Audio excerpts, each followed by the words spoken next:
The flood that changed the world. Secrets of Noah's Ark. If the world had one more chance, would it change? There was a time when the earth was alive with ambition. Cities rose, trade flourished, and the human mind reached for greatness. Yet with every invention, with every monument built in pride, something sacred was lost. Humanity forgot its source, forgot humility, forgot God. The world became corrupted, not only in action, but in heart. Violence ruled the land. Greed devoured compassion. People worshipped creation, but not the Creator. Scripture says, every intention of the thoughts of man's heart was only evil continually. It wasn't that humanity lacked progress. It lacked purpose. Knowledge had grown, but wisdom had vanished.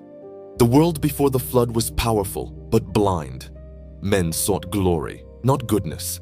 They built empires, not families. They followed desire, not direction. And so, in an age of arrogance, the divine heart grieved. It wasn't wrath for wrath's sake.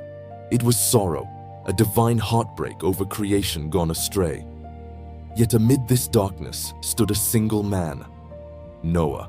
Noah was not a prophet of renown, nor a ruler of armies. He was ordinary, a husband, a father, a worker of the land. But he was righteous in a world that had forgotten what righteousness meant. While others mocked the idea of God, Noah listened. When the world drowned in noise, he followed a quiet voice within, a call to prepare, to build, to trust. Faith rarely looks logical. Obedience often feels lonely. But true leadership begins not when others follow. It begins when no one does. God spoke to Noah and gave him a task that defied reason. Build an ark. No rain had yet fallen. No one believed destruction could come. The sun still shone. The ground still looked dry. And yet Noah began. He worked year after year, surrounded by ridicule.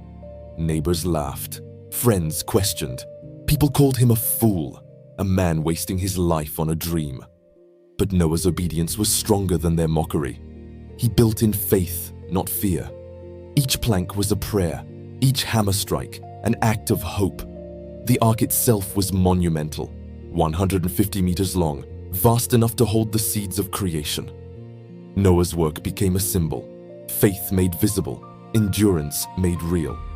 His family stood by him, sometimes doubting, sometimes weary, yet trusting his conviction more than their confusion. It was not only a test of strength, but of unity.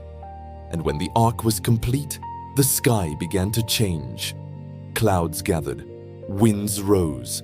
What seemed impossible was about to become undeniable. The heavens opened, the deep burst forth.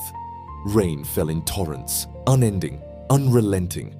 The waters rose higher and higher, swallowing the mountains, washing away the noise, the pride, the corruption. It was judgment. But within that judgment, there was mercy. The same God who sent the flood also sent the ark. The same hands that tore down also preserved. Because divine justice is never without divine compassion. Inside the ark, Noah and his family waited, surrounded by darkness, by fear, by the unknown. Days turned to weeks, weeks turned to months. No sign of land, no word of comfort, only faith. But faith is what keeps you afloat when everything else sinks. And one morning, the rain stopped. The waters began to calm. The earth, though wounded, began to heal. When the ark finally came to rest upon the mountains of Ararat, Noah stepped out onto dry ground. The air was fresh, the silence sacred. He didn't celebrate his survival with pride, he responded with worship. Noah built an altar and gave thanks because he knew he had not been spared by luck, but by grace. And then across the sky came the rainbow, a promise written in light. Never again will I destroy the earth by flood. It was not merely a covenant between God and man, it was a reminder that mercy triumphs over destruction. The rainbow became a bridge between judgment and grace, a divine sign that even after devastation, hope is reborn. The flood cleansed the world, but it also revealed something eternal, that renewal often requires surrender.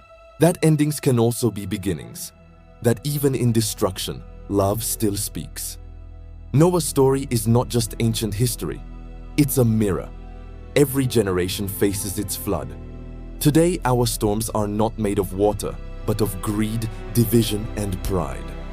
We drown in distractions, chasing comfort and forgetting purpose. Yet the ark still exists, not made of wood, but of faith. Faith that listens when others mock. Faith that obeys when logic says no. Faith that endures when everything else falls apart. Sometimes, God floods what we build to save who we are. Because storms don't always come to destroy us. They come to reveal what was truly worth saving.